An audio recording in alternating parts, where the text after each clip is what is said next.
حضرت نوح علیہ السلام کی کشتی طوفان نوح کے بعد یوم عاشور کو ہی جودی پہاڑ سے آ لگی تھی۔ یہ محرم الحرام ایک تعظیم اور حرمت والا مہینہ ہے جس میں جنگ و جدال اور فتنہ و فساد برپا کرنے سے منع کیا گیا ہے۔ ایک قیامت صغریٰ سن 61 ہجری میں یوم عاشور کو کربلا کے مقام پر برپا کی گئی تھی۔ ہم صحابہ کرام، ازواج مطہرات، حضور اکرم صلی اللہ علیہ وآلہ وسلم سے نسبت رکھنے والے تمام اہل و عیال، دوست احباب انتہائی احترام، عقیدت اور عظمت کے قابل ہیں۔ اگر آپ اس چینل پر نیو ہیں تو چینل کو سبسکرائب کر دیجئے اور میری ویڈیو کو لائک اور شیئر کر دیجئے اور بیل آئیکن کو پریس کرنا مت بھولیے گا تاکہ میری ہر آنے والی ویڈیو آپ کو مل سکے۔ بسم اللہ الرحمن الرحیم۔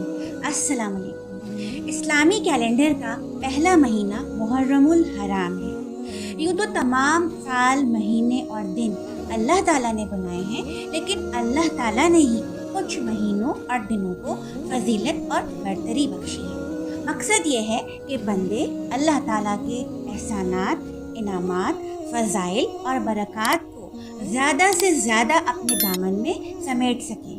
محرم الحرام کو اللہ تعالیٰ نے شہر اللہ یعنی اپنا مہینہ قرار دیا اور اسے ان 4 مہینوں میں بھی شامل کیا جو حرمت والے کہلاتے ہیں، یعنی جن میں جنگ و جدال اور فتنہ و فساد برپا کرنا ممنوع ہے۔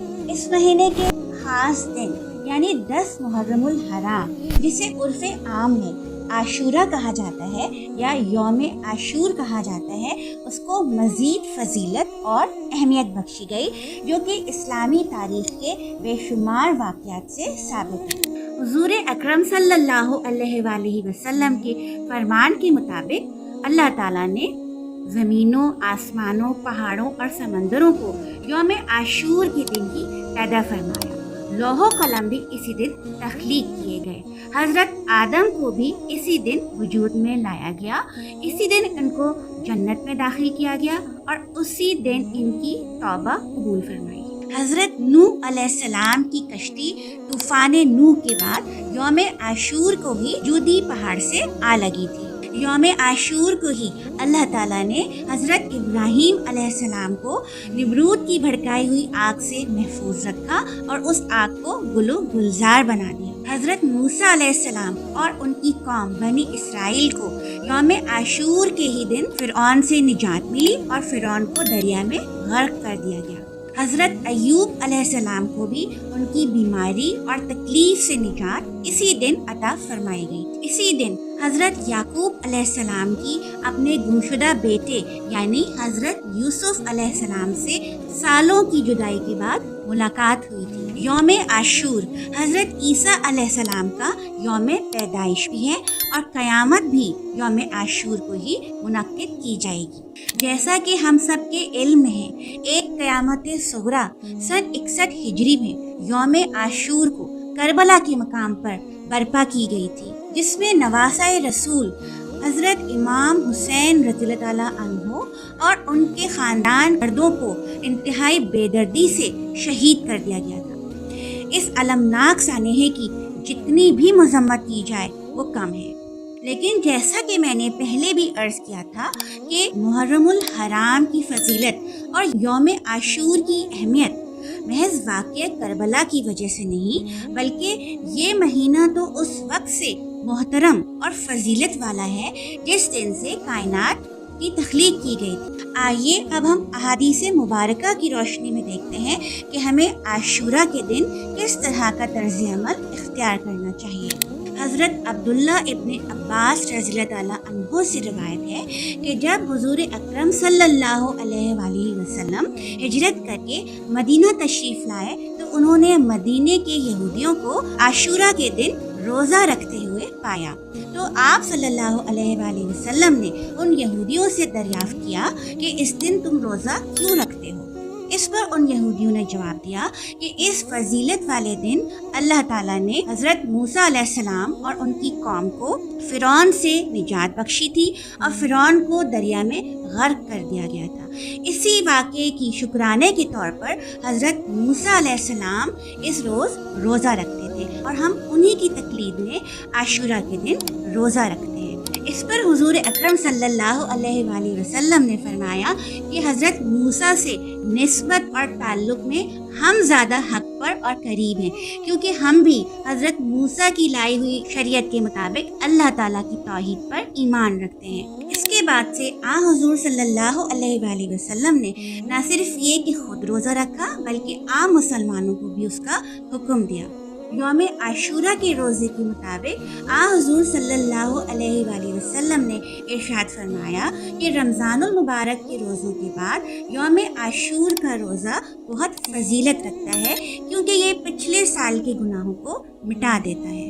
رمضان المبارک کے روزے فرض ہونے سے پہلے یوم عاشور کا روزہ فرض تھا، لیکن جب رمضان المبارک کے روزے فرض ہو گئے تو یوم عاشور کا روزہ مستحب اور سنت ہو گیا، یعنی رکھیں تو اجر و ثواب ہے اور نہ رکھیں تو کوئی گناہ نہیں ہے۔ ایک اور حدیث کے مطابق حضور اکرم صلی اللہ علیہ وآلہ وسلم نے ارشاد فرمایا کہ یہود کی مخالفت کرتے ہوئے 9ویں اور 10ویں محرم الحرام کا روزہ رکھا کرو، اس لیے کہ یہود 10ویں محرم الحرام کا روزہ رکھتے تھے، لہٰذا مسلمانوں کو چاہیے کہ وہ اپنے عمل میں یہودیوں سے مشابہت نہ کریں، اور یا تو وہ 9ویں اور 10ویں کا روزہ رکھ لیں یا پھر 10ویں اور 11ویں محرم الحرام کا روزہ رکھ لیں۔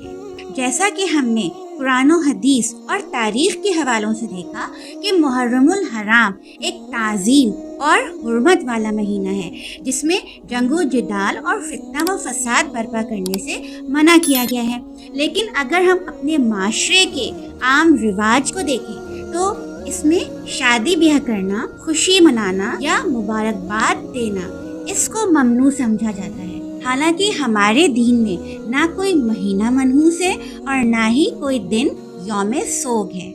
لہٰذا محرم الحرام میں بھی شادی بیاہ کرنا، کوئی خوشی منانا یا مبارکباد دینا بالکل اسی طرح جائز ہے جیسا کہ باقی دوسرے مہینوں میں۔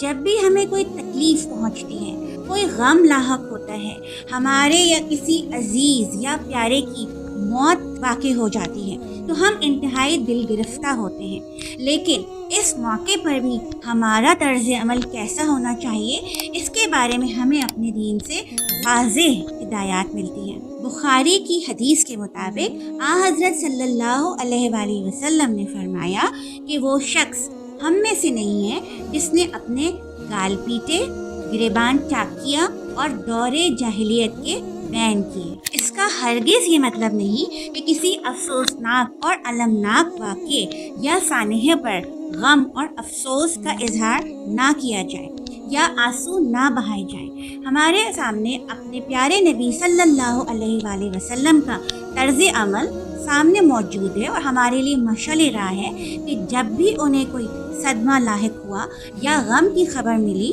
تو ان کی آنکھوں سے آنسو بھی جاری ہوئے اور ان پر رقت بھی طاری ہوئی۔ اس موقع پر آپ نے ارشاد فرمایا، یہ رونا تو دل کی نرمی کا ثبوت ہے، یعنی غم کا اظہار تو ایک قدرتی امر ہے، لیکن اس کو بھی شریعت کے دائرے اور حدود میں رہنا چاہیے۔ اس کے علاوہ ایک انتہائی اہم بات یہ ہے کہ اگر ہم کسی شخصیت کی عظمت، بزرگی اور فضیلت کو بیان کر رہے ہیں تو اس کا یہ مطلب بالکل بھی نہیں کہ آپ کسی دوسری شخصیت کو تنقید کا نشانہ بنائیں۔ یاد رکھیے کہ ہم مسلمانوں کے لیے تمام صحابہ کرام، ازواج مطہرات، حضور اکرم صلی اللہ علیہ وآلہ وسلم سے نسبت رکھنے والے تمام اہل و عیال، دوست احباب انتہائی احترام، عقیدت اور عظمت کے قابل ہیں۔ لہٰذا ہمارا تعلق خواہ کسی بھی مسلک سے ہو، ان محترم، جلیل القدر